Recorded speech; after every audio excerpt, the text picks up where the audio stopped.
না এর ভিতরে ঢুকছে এই ভিতরে ঢুকছেন কেন? পিছনে মহিলা দেখেন আপনি আপনি কি পড়াশোনা জানেন? আপনি সব না আসেন। আদাল ইসলাম জেলা প্রশাসক ও পূর্ত জেলা ম্যাজিস্ট্রেট আমাদের স্কুলের বিভিন্ন স্টল পরিদর্শন করছেন। কত করে দাও? কত দাও? বড় করে বলো।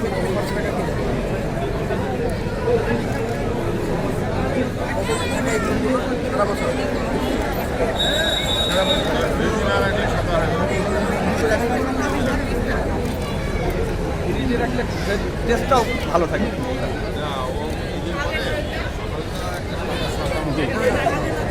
কাজ করা যায় না যে বক্স করা যায় না আপনি করা যায় হ্যাঁ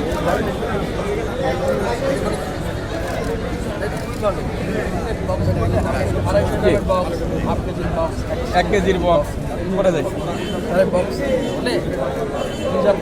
গাছের থেকে রস থেকে গুড় তৈরি করা বলেন এই যে প্রযুক্তি এই যে জ্ঞান এই জ্ঞানটা কিন্তু রাতারাতি তৈরি করা যায় না। আসলে কিন্তু এই কারণে আমাদের যারা ছেলেমেয়েরা আছে যারা উদ্যোক্তা হতে চায় যারা নিজেকে নিজের কাজে নিজেকে ব্যস্ত রাখতে চায় তাদের প্রতি আমাদের আহ্বান থাকবে তারা সারা পড়েছে এই মেলায়। আমার ইউনিয়ন কর্মসংস্থান 30 জন চাষি আমি গর্ব করে বলতে আশা করছি আগামীকাল আরো গাছে আসবে। সমস্যা হচ্ছে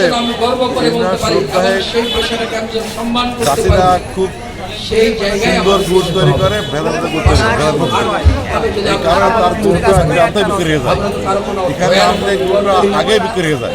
আর সবচেয়ে বড় কথা খেজুর প্রকল্প আমার ইউনিয়ন সুরক্ষায় 2টা যার কারণে আমার ইউনিয়নের কৃষকগুলো বেশি উৎসাহিত। আশা করছি আগামী দিনে কথা বলেছেন অন্য চাষের থেকেও খেজুর গাছের চাষের পরে উৎসাহিত বেশি হবে। এখন 400 টাকা করে বেচতেছে গুড় পাটালি 500 টাকা করে। এই কারণে কিন্তু অনেক গাছই স্বাবলম্বী হয়ে যাচ্ছে। অনেক গাছই আছে যে সেই বছরে তার টাকা 10 লাখ টাকা সে মুনাফা করবে এই রস থেকে। আমি চাইবো গুজরাট প্রশাসন যদি ইউনিয়ন সুরক্ষায় যেহেতু প্রকল্প আছে খেজুর বাগানের যদি ওইদিকে নজরটা বেশি দেন তাহলে আমার ইউনিয়নের মানুষ আগামী দিনে হয়তো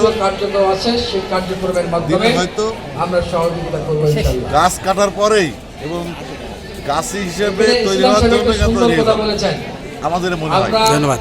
আমি চাইবো সময়ে আসছেন উনি এবার খেয়াল রাখবেন সবাইকে।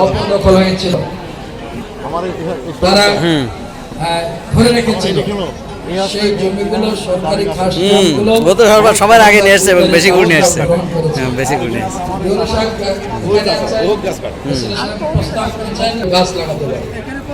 আমি এসিলেন সাহেবকে বলেছি তোমাদের যদি সেরকম কোনো পরিকল্পনা